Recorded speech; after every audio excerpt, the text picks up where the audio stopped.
पुणात्मा, क्योंकि सत्संग के माध्यम से इतना विस्तार होता है, क्योंकि ये ज्ञान इतना अज्ञान बना रखा था, इसको समझाने सुलझाने में बहुत समय लगता है। 2 घंटे ऐसे जाते हैं जैसे 2 मिनट हुई हों, और प्रकरण ज्यों का त्यों ही रह जाता है, क्योंकि अज्ञान आधार से हम इतने परिपूर्ण हो चुके हैं। उस ज्ञान को हटा करके फिर ज्ञान प्रवेश किया जाता है। जैसे पहले किसी ने गलत पेंट कर रखा है नकली, उसको उतारने के लिए रेगमार लगाना पड़ता है, वह मेहनत एक्स्ट्रा और होगी, और उसके बाद फिर पेंट किया जाता है। अगर उस पहले वाले पेंट को अच्छी तरह नहीं उतारा जाए तो फिर ओरिजिनल पेंट उस पर रुके नहीं। इसलिए ये उदाहरण, ये ज्ञान बार बार रह रहकर बताया जाता है, तब ये हमारा परमात्मा ज्ञान आपके ऊपर ठहरेगा।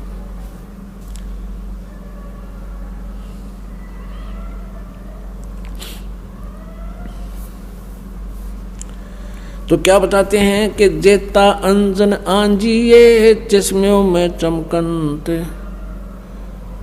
आप पुण्यात्माओं, सत्संग के दौरान आपका एकाग्रचित होना चाहिए कि के शब्द इस दास के मुख से निकले हैं।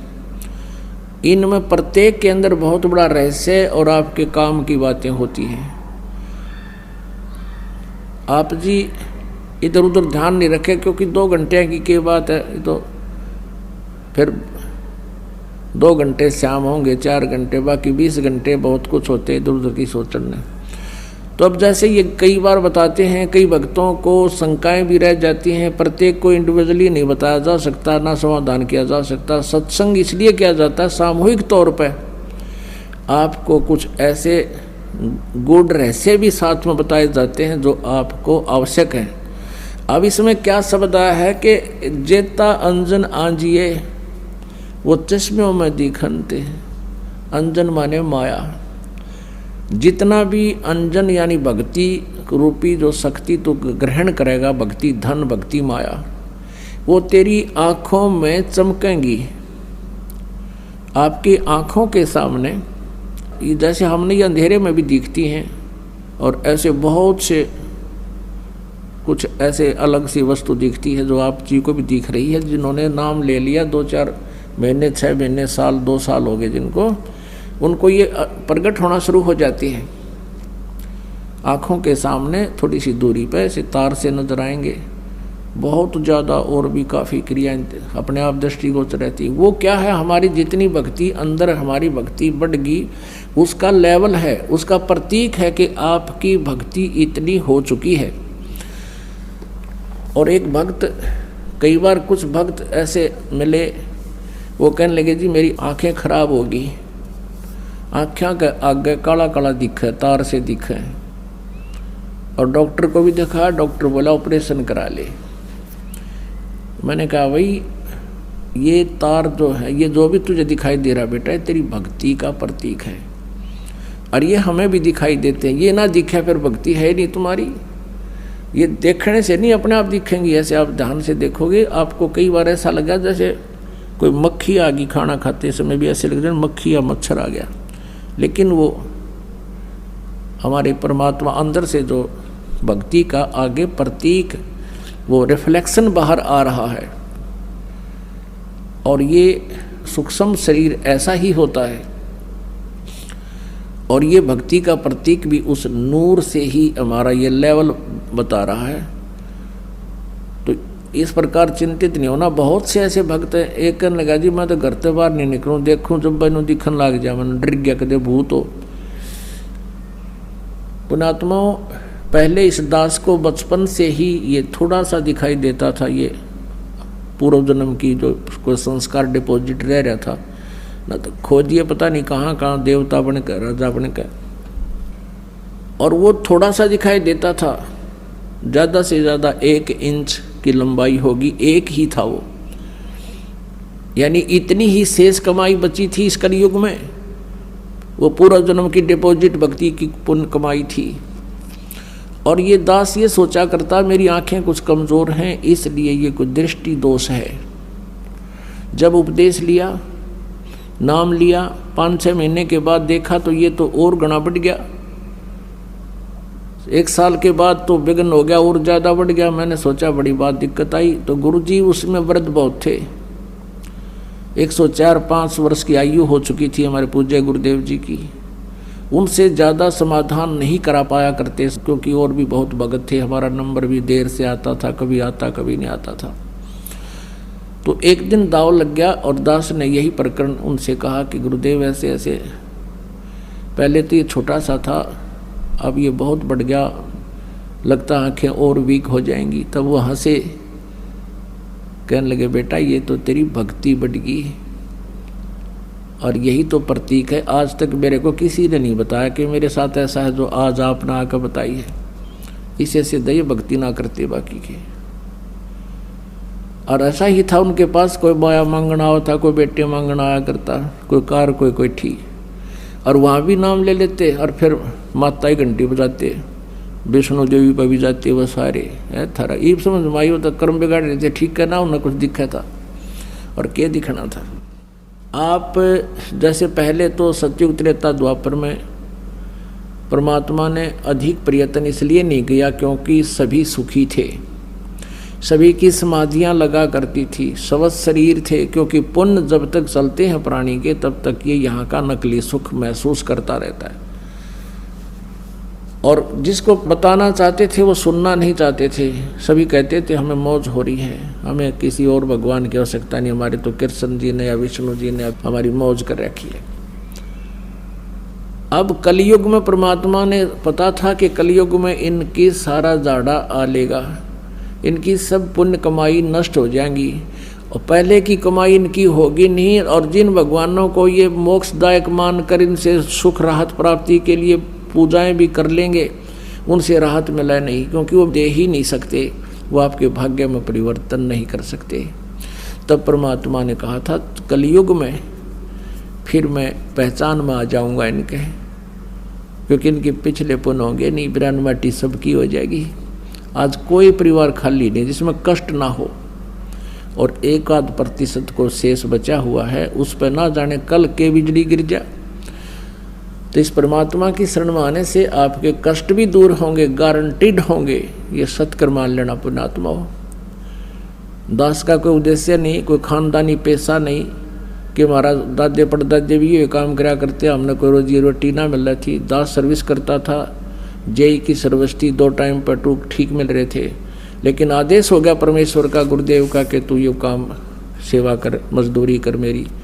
दास उसका मजदूर बनकर उनकी प्यारी आत्माओं को संदेश भेज रहा है उनके आदेश अनुसार। तो ये सत्कर मान लेना जो इस दास ने इस मालिक को चुना है।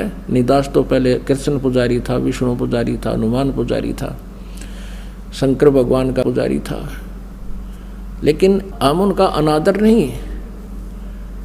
ये नहीं सोचो कि हम ब्रह्मा विष्णु महेश को बिल्कुल हे समझते, नहीं। जैसे गीता जी अध्याय नंबर 2 के श्लोक नंबर 46 में कहा कि जब बहुत बड़े जलाशय की प्राप्ति के उपरांत छोटे जलाशय में जैसी आस्था रह जाती है अर्जुन, जब तुझे परमात्मा के गुणों से तो परिचित हो जाएगा, फिर अन्य देवताओं में, अन्य ज्ञान में तेरी इतनी श्रद्धा रह जाएगी। जैसे पहले क्या था कि सारी व्यवस्था मनुष्य की जल के ऊपर जो तालाबों पर आधारित थे, सिंचाई भी उसी से करते थे, पशुपालन भी उसी से करते थे, और स्वयं भी जलपान उसी से करते थे, तालाबों से। और कुछ छोटे तालाब जिसके ऊपर आश्रित पूरा गांव 20-30 घर हुआ करते थे, 30-40 मुश्किल से एक तालाब पर आश्रित रहते थे, उसी से पीते थे, उसी से पशुओं को पानी पिलाते थे, उसी से कुछ सिंचाई कर लेते थे। अब 1 वर्ष वर्षा ना होती तो वो सूख जाते थे, सब तड़प जाते थे, वो भाग जाते थे इधर उधर कहीं बड़े जलाशय की खोज में।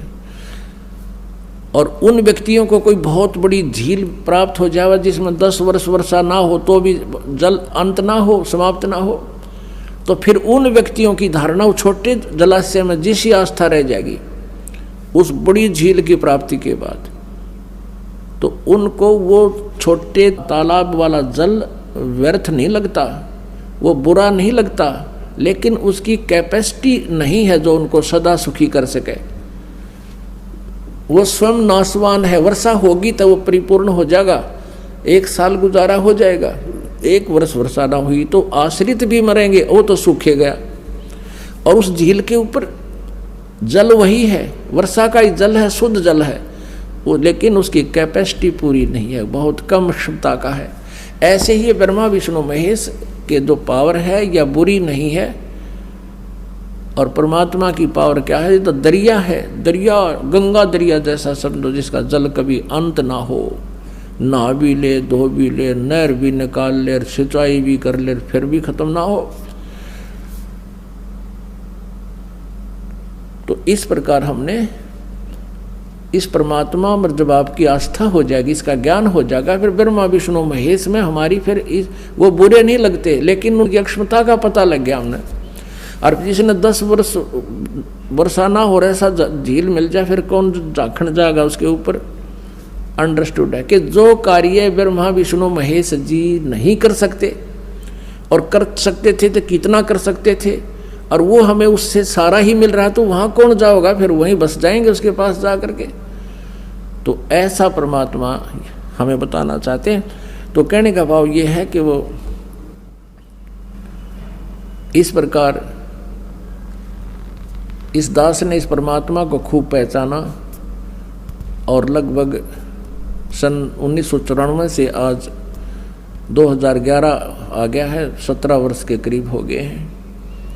और जो सुख और जो स्थिति पे परिवर्तन इन पुण्यात्माओं में किया है, जो दास देख रहा है कि जिनके पास साइकिल नहीं थी, 2 कार चले उनके, अब ये तो वैसे ही, ये तो आपको यहाँ की सुविधा तो ऑटोमेटिकली मिले मिलेंगी इस भगवान की भक्ति से। जिनको तुम भटक रहे थे, इससे को ऊपर सारा डिवोट हो रहे थे, माया कमाने के लिए हुकंड करो, कुछ भी हो जाए वो ये करने न तैयार थे, ये तो आपको इस भक्ति से मालिक आप व्यवस्था करेगा, किसी तरह भी करे, और 1 नंबर का धन देगा आपको। कैसे देगा कि पहले इस दास ने जब उपदेश लिया तो ऐसा एक प्लाट था, वो प्लाट लिया 4000 रुपये का, और 2 साल के अंदर अंदर ही 1.5 वर्ष के बाद उसके आसपास से बाईपास निकल गया। उसमें कुछ कंस्ट्रक्शन कर दी इस दास ने, तो सारी कंस्ट्रक्शन मुश्किल से 20,000 रुपये का खर्चा होगा, 1.5 लाख देने वाला आ गया, और पक्की रजिस्ट्री कराई 1.5 लाख में। अब देखो, अब उस समय आज से 20 साल पहले, और कैसे 1 नंबर में धन दे दिया, और सारी उम्र नहीं बचा सकता इतने जितने एकदम परमात्मा 1.5 साल में कर दिए। ये ना जाने कित कह के कर दे, ये फिर इतनी माया देने लग गया, परमात्मा से हाथ जोड़ना पड़ा, क्योंकि मालिक ने इस माया का अवगुण भी बहुत बता रखा है। इस माया की घनी जरूरत नहीं है, ये तो इतनी मांगे मालिक ते कि साईं इतना दीजिए जिसमें कुटुंब समावे, हम भी भूखे ना रहें, अतिथि ना भूखा जावे। इससे घड़ी मांग ली तो जी का झाड़ हो जाएगा आपका,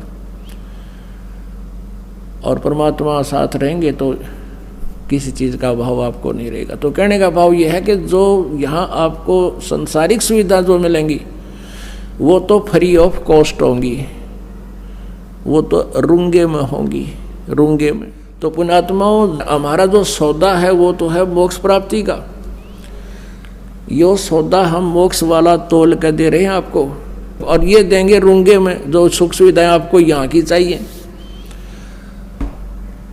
वो रूंगा मीन परमात्मा। जैसे आपने गेहूं बीज दिया, जैसे क्या होता है कि मेरे बालक भूखे ना मरे, मेरा परिवार अन्न प्राप्त करे, लेकिन उसके साथ साथ भूस तो अपने आप होगा ही होगा।